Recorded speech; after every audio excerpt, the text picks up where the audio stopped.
My name is Don Wallace. I recognize some of you from earlier seminars, so you're going to have to suffer through my background again. I was born, no, never mind. I was a farm boy, okay?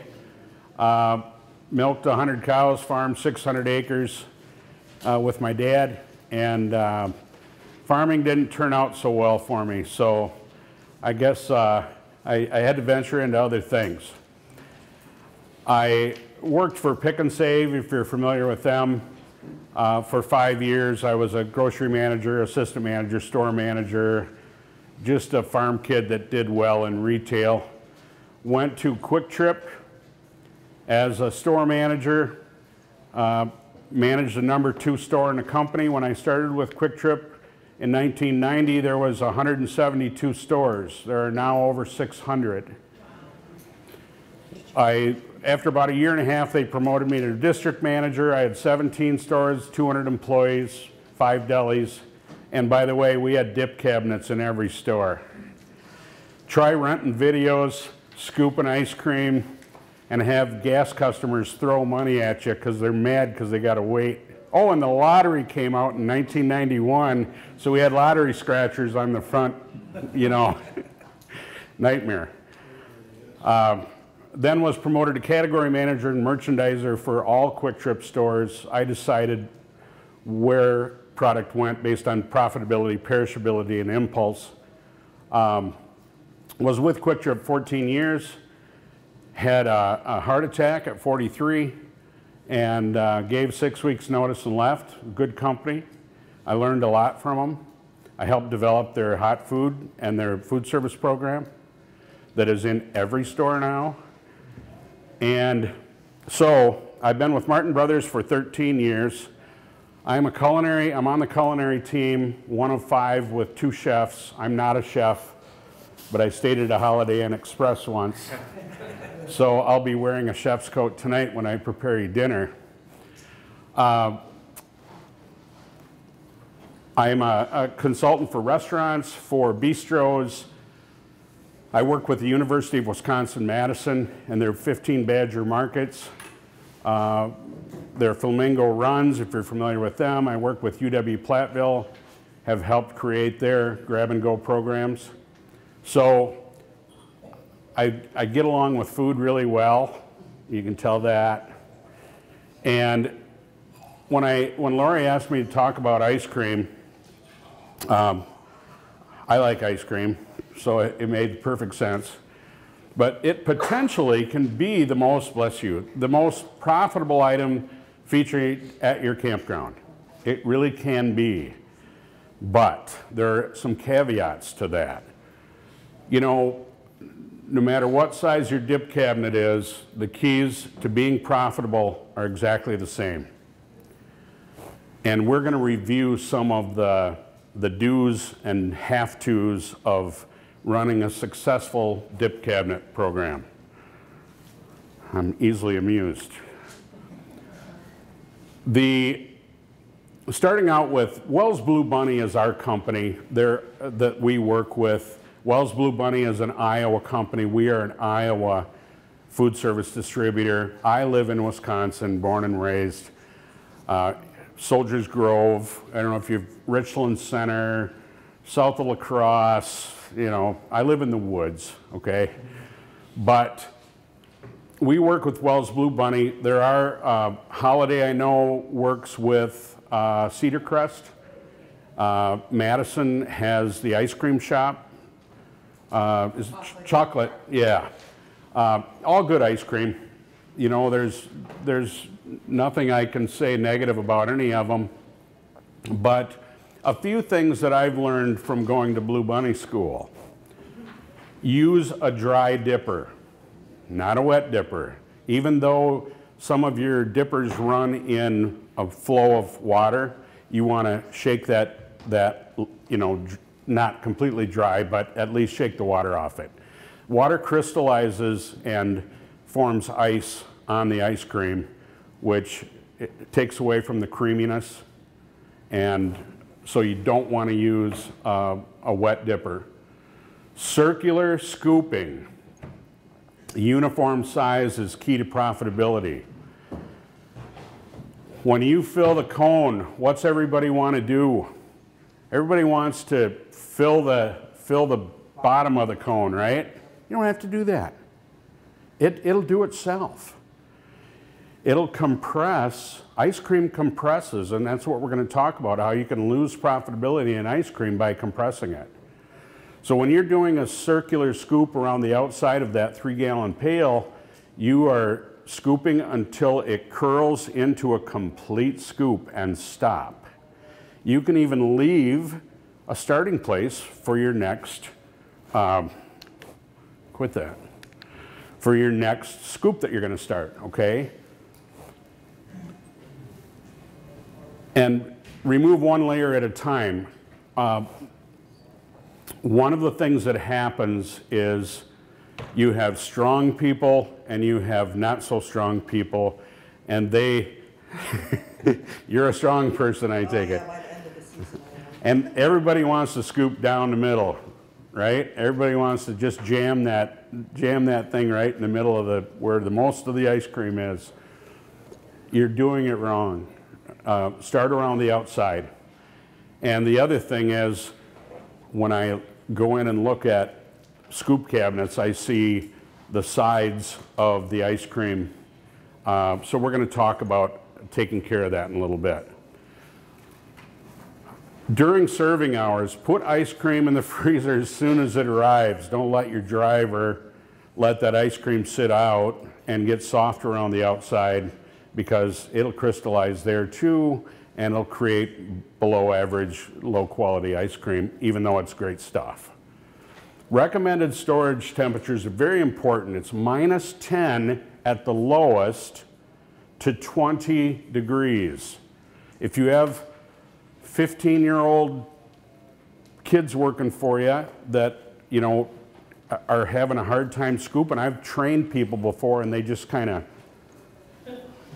skim across the top. They can't get that. Well, if it's 30 below, they won't. So you've got to keep your ice cream temperature where it needs to be, from -10 to no more than 20 degrees. The coldest place in a dip cabinet is always low. That's why they make your storage and your dip cabinets down below the other ice cream. That ice cream down there is going to be colder. Why? Because heat rises, and you're opening the top, and you're letting it thaw a little bit. And I don't mean to get too basic here, but it's a big part of profitability and understanding how to make money in the dip cabinet business. Monitor temps regularly should be part of the daily routine. So, and then close the top as soon as you're done serving. A lot of people will either lift that top up and talk about the brewers and, you know, how things are going. You're warming that ice cream up. You need to shut that lid and keep that cooled down. Proper ice cream handling during closed hours. You know, we have charts available that we can laminate for you if we were your distributor. As a procedure, you know, this is what you do.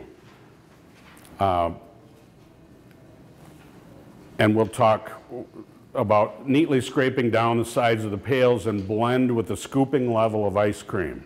That should be a regular habit. That ice cream that's on the side of those pails, that's really a thin layer, gets yucky, okay?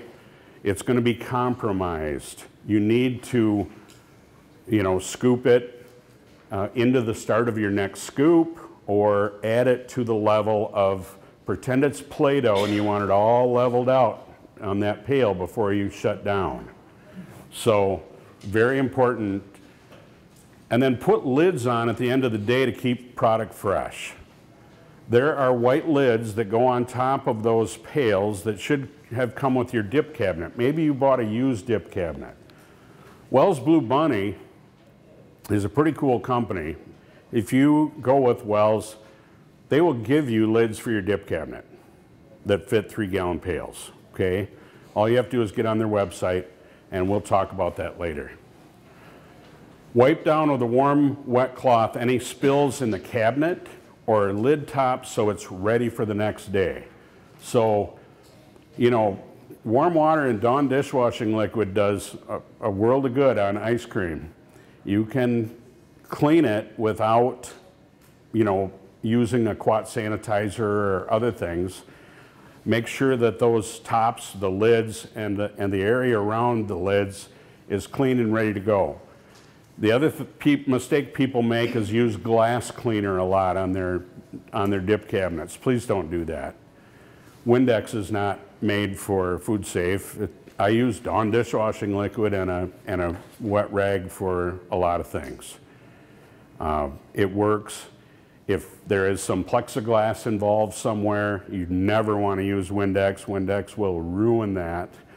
And so anyway, our company, that Blue Bunny that we work with, does a nice job of explaining exactly how to do things. And when you wouldn't think you'd need to train somebody how to scoop ice cream, but you do.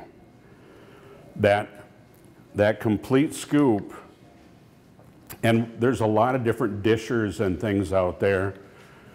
These are actually, if anybody's seen one of these that's my age, they've been around for a long time. The warmth of your hand actually, you know, helps warm these to make it a little easier to scoop ice cream. These are a little newer disher, which has a squeeze which gets underneath the ice cream scoop and releases it onto the cone. And then this little bad boy right here is my favorite tool for ice cream. It will take the sides down. It's actually got a blade on it. It'll take the sides down completely for you, and then you can smooth that ice cream out so it's ready to scoop. It's an invaluable tool. You know, you're going to be able to get dishers at Walmart or from your distributor or all over the place, but each dipper has a number on it. Either it's a number or an ounce size. Cost calculations will be made based on that number. And that's where we have a tools discussion about, you know, when you're giving a single scoop, are you giving a single scoop, or are you going half scoop, bonus, first scoop, and then double scoop? So in essence, what are you doing? You're giving them 25% more than you should. Who gives you 25% more hamburger? Nobody. So don't feel obligated like you need to, okay? Just give them a full, genuine, rounded scoop and put it neatly on top of the ice cream, or on top of the cone. The other key is in the bowls. I see people using the styro bowls that they might use for soup. What happens? You put 2 scoops of ice cream in there, it looks pretty little. Use a bowl that fits the application that you have. You know, there's those 8-ounce squat containers, if you know what I'm talking about, and the 12-ounce and the 16-ounce all take the same lid. It's wonderful for 3 different sizes of soup or chili or whatever you're doing, but don't give them, if you overfill the bowl, they're going to feel better about the 2 scoops in a little bowl than they are lost in their little home and rolling around like, oh, that wasn't very much ice cream. But it's the same amount you get in a cone. It's got to be consistent. 2 scoops is 2 scoops, no matter what you do. This is a tough slide to see, even for me with my fantastic contacts and vision. But I want to explain to you what it is. It calculates your cost per gallon based on what you're paying for it, okay? So this is, for example, the more expensive ice cream. It's $25 a pail, and it goes down to $38 a pail. So depending on what you're paying for your ice cream, it knows what the cost per scoop is based on the number scoop that you're using. Does that make sense? And I can provide these, your ice cream distributor, if they're worth their salt, should be providing you with this. You should know what your exact costs are on your ice cream. If they're not, I need you to call me. Sherbet, not sherbet, there's no R in there. And sorbet, there's no R in there either. I mean, second R. They run a little bit cheaper. They start at $17 and go to $31. So, and then the last one is $23. That's a super premium ice cream and a yogurt ice cream up to $37. So if you're paying more than $37 a 3-gallon pail, it's a super premium ice cream. And you should know what your costs are from each scoop. So what I did here is find your cost per the 3-gallon pail. The cost per scoop is based on the size of your dipper. The cost per dipper times the number of scoops, and then the cost of the cone plus ice cream cost and napkin. I include everything. Maybe your cones have the little wrapper around them, then you don't need a napkin, but maybe the customer grabs a napkin or two anyway. So we figure one in. Is your base retail for single, double, and triple scoops. So I challenge you to go back to your business and look at your ice cream costs on average. You can do it by taking 6 pails of ice cream and dividing them from the most expensive to the least expensive, divide by 6 and get your average cost. I usually take worst case scenario. I'm going to assume they buy the most premium ice cream every time they come to your shop.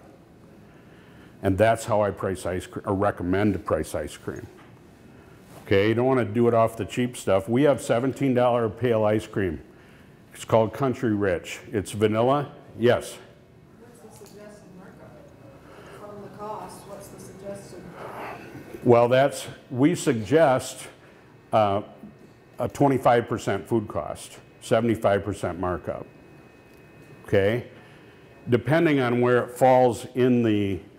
And again, I hate to tell you, well, Don Wallace at this seminar told me to mark it up that much. You guys know what your market will bear. You know what your most expensive ice cream is. And so you've got to make a decision on pricing your ice cream. But it really should be in that. And again, if you price it at 25% food cost or 75% retail, on your most expensive ice cream, guess what you're making on your least expensive ice cream? A lot more. And that's okay. You work your butts off, okay? You need profit, it's okay to do that. So I'm going to make it maybe a little easier as I go along here, but anything that the customer takes with them should be calculated in your cost. So when I calculate cost for a customer, I do that napkin, I do the cone, I do the ice cream obviously, and then if you're doing sundaes, you know, I'll calculate the average topping cost, the bowl, you know, does it need to be different than the cone? And I'll show you some average costs here based on what we sell to customers for, but nice little profit calculator here for you. Note the dipper size determines how many dips or scoops you will get per gallon. So I look over here at a number 10. That's a monster. That's a big scoop. You get 19 dips per gallon. Remember, there's 3 gallons, in a pail, right?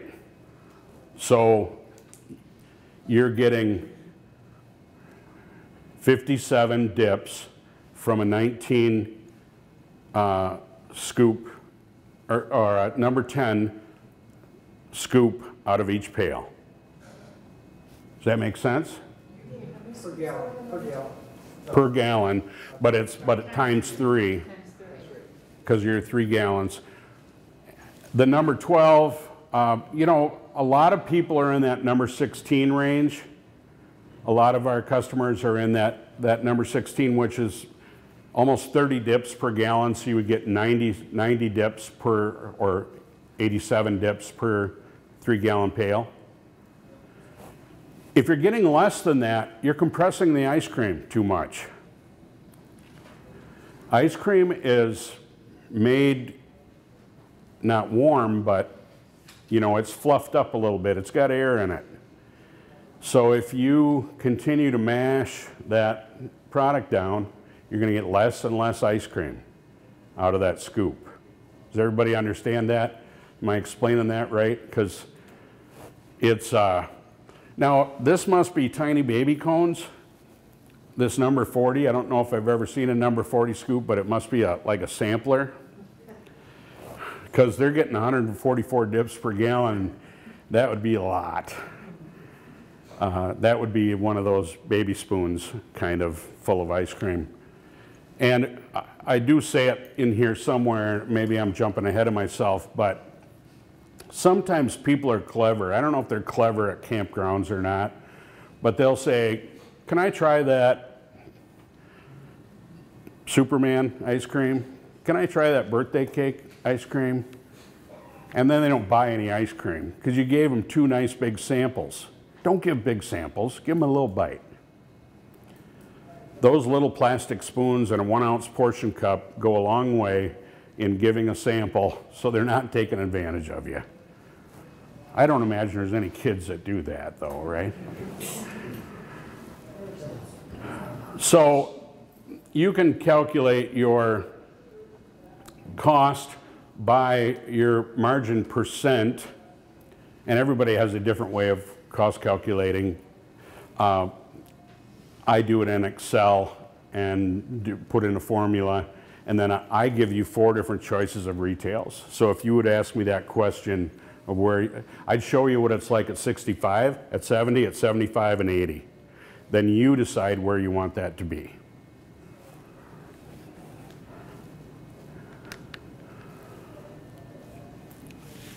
We looked at, you know, over the years I've been trained to say we. I got chewed out from my boss for saying I. So we didn't do anything, but I did. But I might say we. Our most expensive flavor of ice cream is $38 a pail. Our least expensive is 19 bucks. Our cake cone cost, without a wrapper and with a wrapper, varies from 7 cents to 12 cents depending on the number. There's another great confusing thing, is you have a number on your cone too, right? Your waffle cone cost obviously is more expensive unless you choose to make them out of Krusty-Az waffle mix and make your own, which is a wonderful smell. It's like cooking waffles. It works in that every time I smell it, I want to eat something. Your bowl and spoon costs, and I did a wrapped spoon because inspectors prefer wrapped spoons. They don't like you to just hand out unwrapped spoons. So I took an 8-ounce squat container plus a wrapped spoon, and that was 9 cents. So notice the difference. If you're pricing all of your cones based on the cake cone, the waffle cone, or the bowl cone, or the average, what am I going to do it on? Waffle cone. I want you to make more money on the other. So when I was out stealing photos, borrowing them, I noticed this pricing. I'm going to tell you what it is. Single scoop is $3.50. A double scoop is $4.95, up $1.45. A triple scoop is $5.85, up 90 cents. What's wrong with that picture? They feel like, I would feel like I was getting totally screwed on the single cone because, you know, for just $1.30 more, or I'm sorry, less than, there's 80 cents difference between, 90 cents difference between a double scoop and a triple scoop, but a single scoop cost me $3.50. So as a consumer, I'm going, that's not a great deal.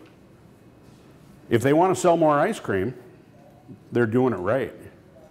But I'd like to see the gross profit that they're making on this one versus what they're making on that, because there's a substantial difference.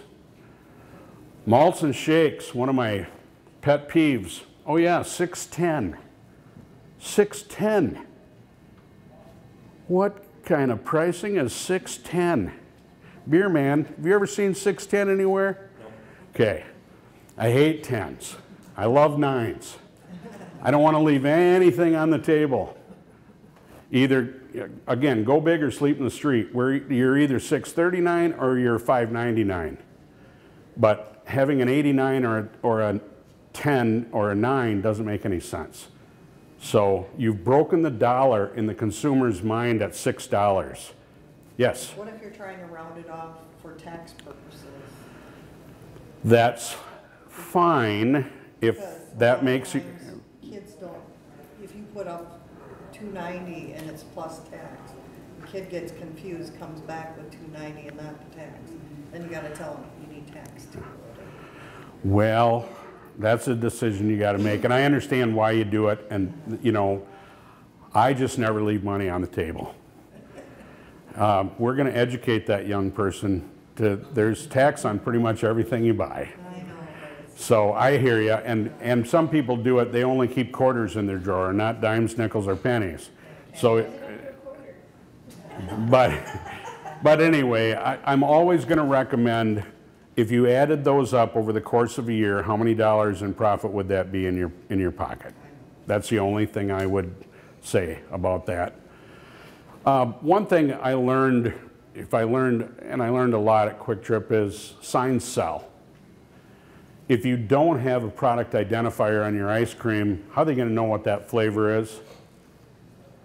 So your ice cream supplier should be providing you with inserts or plastic adhesive that you slide the card of the flavor in there so people know exactly what it is.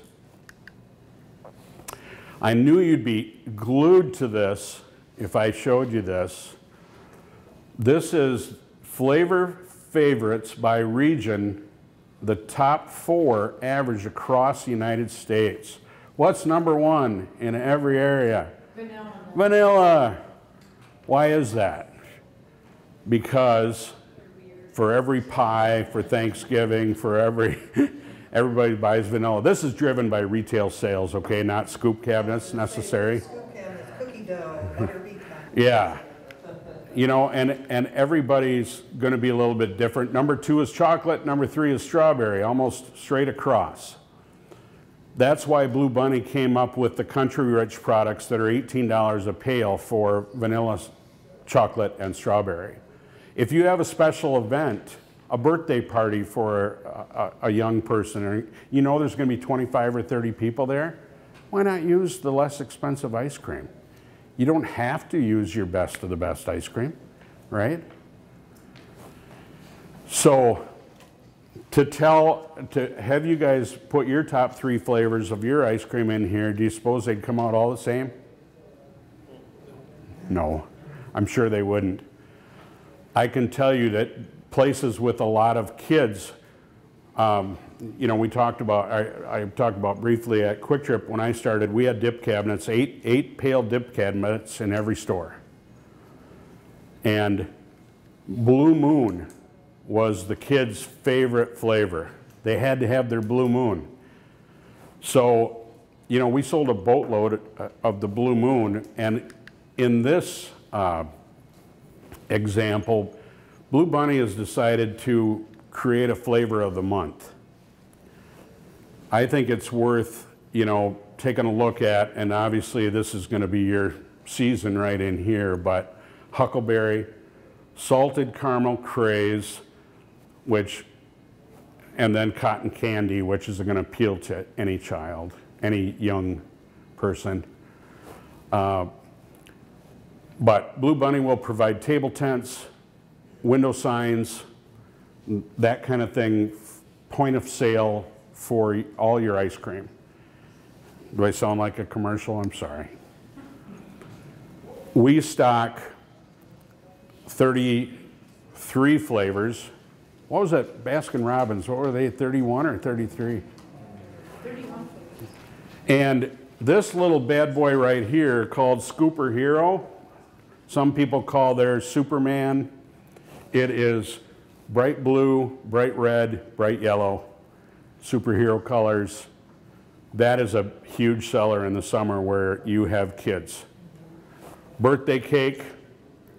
Birthday cake is another one that does really well. It's actually got little chunks of cake in it. And then it's a lottery, you know, a dartboard from there.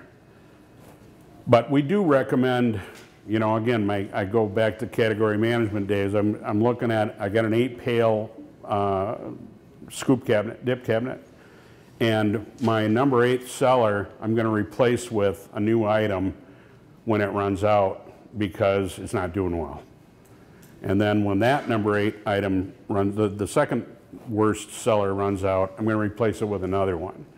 New items are the lifeblood to any category in retail or restaurants or ice cream shops. You need to push the new stuff. This is one they come out with in the called a winter s'more. We have some s'more desserts for you tonight for dinner, by the way. Okay, just got a few of them. Just people I like. Just people give me good reviews. No, I'm just kidding. So, with ice cream, you can be as creative or keep it as simple as you want. I'm always going to tell you, don't be afraid to make money on ice cream. Make sure servings are round and full, so half scoops don't have to be added. When you use that scoop and you're filling it like you should, it goes all the way around and stops. When you put that on your cone, nobody should ask you to, hey, will you take that off and fill that hole up in there? No, you shouldn't have to. If you're using a scoop that's smaller than that, you're probably costing yourself a 1/3 scoop, right? Because you're filling the hole, then it doesn't look right on a single scoop, so you put another scoop on, then on a double scoop, what are you doing? You're giving a triple scoop. There's where I did it. Keep samples small. And use the right size bowls so a triple scoop fits snugly with no room for more ice cream. If you do a triple scoop, the bowl you choose should make it look like when that young man or lady is carrying that out the ice cream shop, somebody should be going, holy cow, that's a lot of ice cream. Not, is that all they had? Feature a flavor of the week if you're that busy, or month. Use product identifiers on your dip cabinet. You know, I know hand-drawn signs. I come from the old retail days where some of our beer and pop drivers would make the sign. And you know, I can print pretty good for a short-fingered guy. But some of those guys would make a sign that you couldn't hardly read what the price was. So when you do make them, have your person that works for you, the best artist or best drawer. You can even make your own product identifiers using Day-Glo erasable markers and do it so it's kind of cool and they can see through it, but they know what the flavor is. Keep cabinet and equipment clean. Nobody wants to eat, boy, in these days of, I just got about 7 emails today on this wonderful virus we've all been talking about. We do a lot of nursing homes and assisted living facilities, that kind of thing. Our drivers are going to wear gloves and masks into those facilities to make sure that we don't bring anything in with us. Folks, as I understand it, it's no more than a glorified flu. Okay, I think it's been really media hyped a lot, and I don't want to belittle it if, you know, God forbid someone would not go get treatment and end up passing from it. But this too shall pass. I mean, how many have we gone through? So, but my whole point in saying all of that is keep cabinet and equipment clean. Where things are clean, people feel good about it. Your scoops at the end of the day.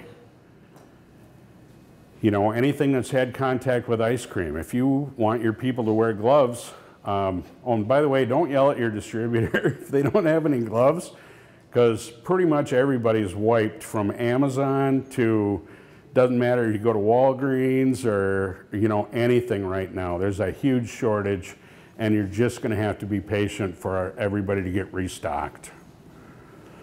Defrost as needed. A lot of people will judge your dip cabinet by how thick that ice is on that bad boy. When I go places and it's so thick, it's like, oh my God. Yeah. Having one you know. and Yeah, it may be 20 degrees below zero. That doesn't make it efficient or clean. It doesn't take that long. If you've got if you have the luxury of a walk-in freezer, or you have the ability to transfer that ice cream at night, unplug that dip cabinet and let that ice fall off the sides, clean it out, and then replug it in and get it to temp before you put your ice cream back in. You should do it at least once a summer. You know, if you see it building up. If you've got an air leak, you're going to have more ice. But opening and closing too. And the number of times you open and close it. The thing that happens, the reason people lose their freezers and their dip cabinets are the dust on the condensers. Everybody understand what that condenser is?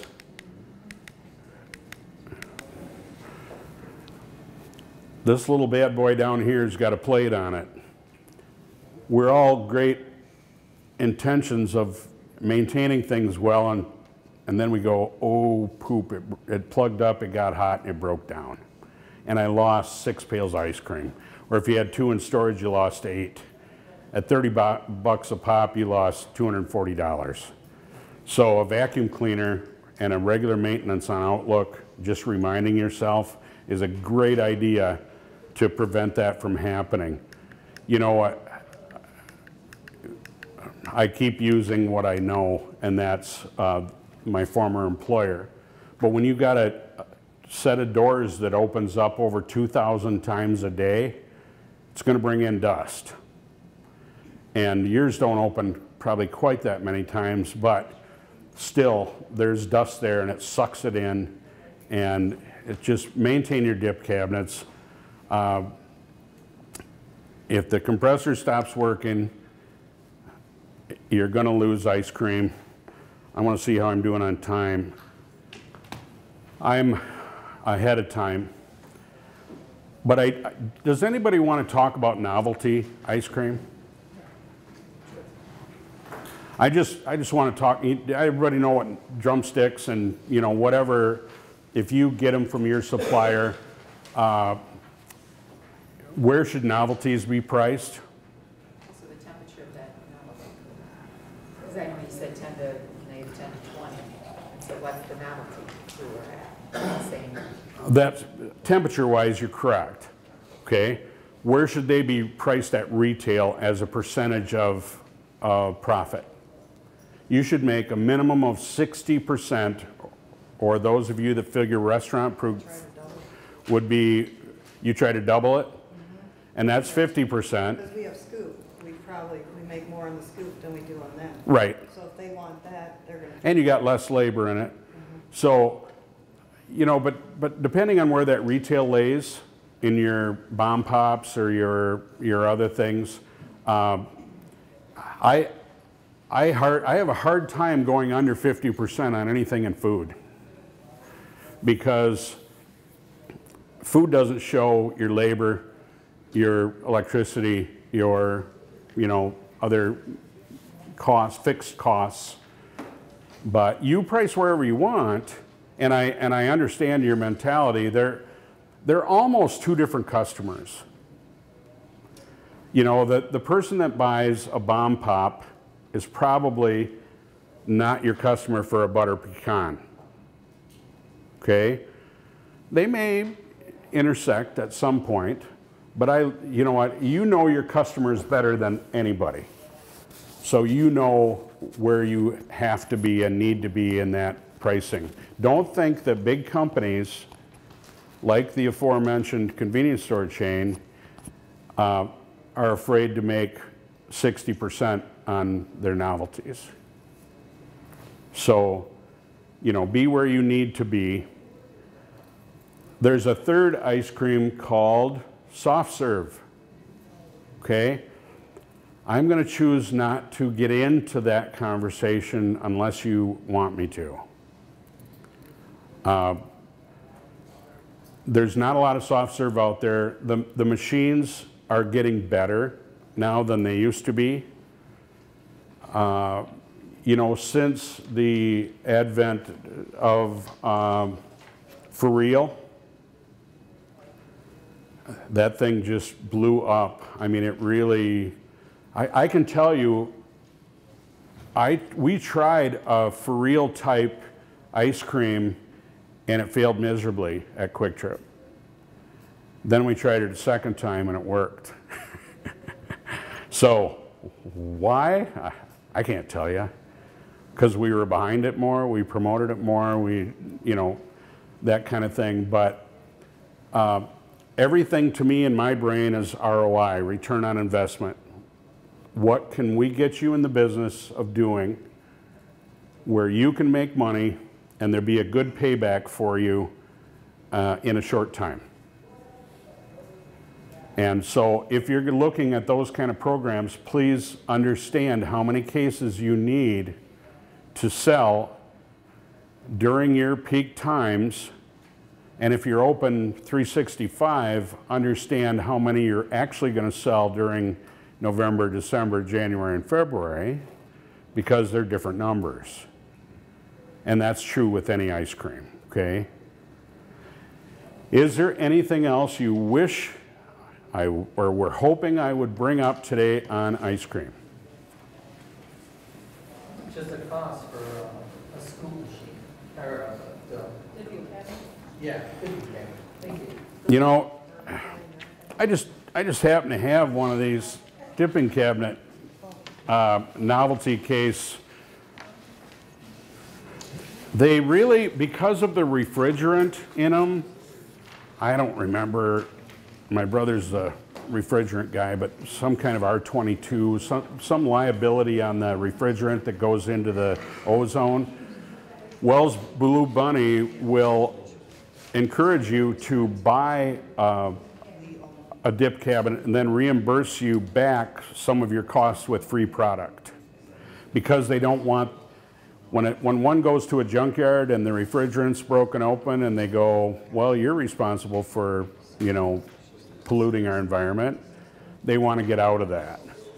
So you can go on Craigslist, eBay, Amazon, and shop to your heart's content on either a used or a new one, and then there's skirts and magnets and other things available for these dip cabinets and novelty cases. You've got one. I'm going to hand that back to the back table. But you know, it's like everything else, you get what you pay for. If you buy a brand new one, you're going to get a warranty, you're going to get somebody that stands behind it for a while. If you buy a used one, you get what you get. When it dies, it dies. So I hate brokering equipment for my customers. Don, I got this wonderful convection oven for sale for just $100. Well, that's great. I happen to know somebody who needs a convection oven. And then 3 weeks later, hey, Don, thanks a lot. You know, that thing broke down, it's got a $400 bill. We've been able to get ours fixed still. And So, we've had it a good 12 years, probably. Over 100 years, they fix a lot of things in our area. yeah, you know, it's luck of the draw on some equipment, and I don't have any great recommendations. We do have dip cabinets available for sale, new. Can order them and ship to your door. But But here's what I'm not a salesman, I'm a consultant. If you can find one cheaper with the same warranty, buy it. Okay? We just want to see you in the ice cream business. We just want to sell you ice cream. Yes? So how long does if you're new into this and you're trying to decide if you know how much traffic you need and how much ice cream you're going to go through, there's some guidelines on that, and how long does an ice cream pail last? It's not selling it as fast. Well, that's a good question. First, it's easier to buy a smaller case than you need, and you'll answer that question yourself pretty quickly based on movement. I've had people tell me that one pail of some ice creams will last them the whole season. So 90 to 120 days, you want to use that ice cream up before the end of the season. If other flavors are rotating out and doing well, and you got one flavor that's just terrible, then I would suggest doing a fire sale on something and doing it with pie or doing it with some kind of special where you're combining that particular ice cream with the thing you're trying to sell and get out of it. Our company sells these containers too, if you have so much left, then you can sell it like a pint. We don't do it, but if you want to put it into a pint, and like Culver's does or whatever. Sure. And so that way. That's a good way to get rid of it if you've got a retail opportunity to sell it. But, you know, I'm not sure what a state inspector would say, how he would answer that question. Because we're currently, I don't know of anybody that's dating their pails of ice cream when they open them. Do you? Okay, so it's just good for a really long time. Yeah, but when we're in season, they don't, no matter pretty much what flavor you have, they pretty much go. Well, and your You know guideline, customer what to buy and what not to buy. right. We Your- bought peach Melba one time, something peach, and that was not, and we never bought it again, kind of thing. Right, you're going to experience that. I think the golden rule on any food is if you wouldn't eat it, don't expect anybody else to. Right? I have a dipping well question. Does the water just run cold in the little dipping well, or is it warm water? Always cold. Cold. That is gross. It kind of is old school, you know. Being an old farm boy, I milked cow. That's how old I am. I milked cows by hand, and we put our milk in the spring water to cool it down. Okay, that was legal back then. Could you do it today? I remember when I was a kid years ago, we'd go to these ice cream places and they had like a little jar on the counter with their scooper sitting in there. So at least this is flowing and rinsing versus what they had. You don't know how often. Oh boy. We're putting in a new system, and we've never sold hard scoop yet, but we're gonna start that this summer. But I did my dip well on the counter next to the hand sink. But my inspector said it would be okay if I did a little crock pot, kept it at 130 degrees to keep my scoops in. I'm like, what? At 100? I thought it was at 130. Well, he should know the danger zone and where that is. So, yeah, either, and again, hot will melt, but it'll also crystallize. It'll also crystallize that ice cream as it's hitting 20 below ice cream. Do you do it in a crock pot? I'll let you know it first. And it works just fine? Sell ice cream. Okay. Well, you know, if you're having success, anybody that has success with something, I'm not going to say don't do that anymore. It would be easier to scoop, but again, if it's at a proper temperature, you may not have to. So, but your business, your call. Did one of you have a question? Anyone else? If you guys would fill out a survey on how you felt the seminar was, and the short-fingered fat guy that conducted it,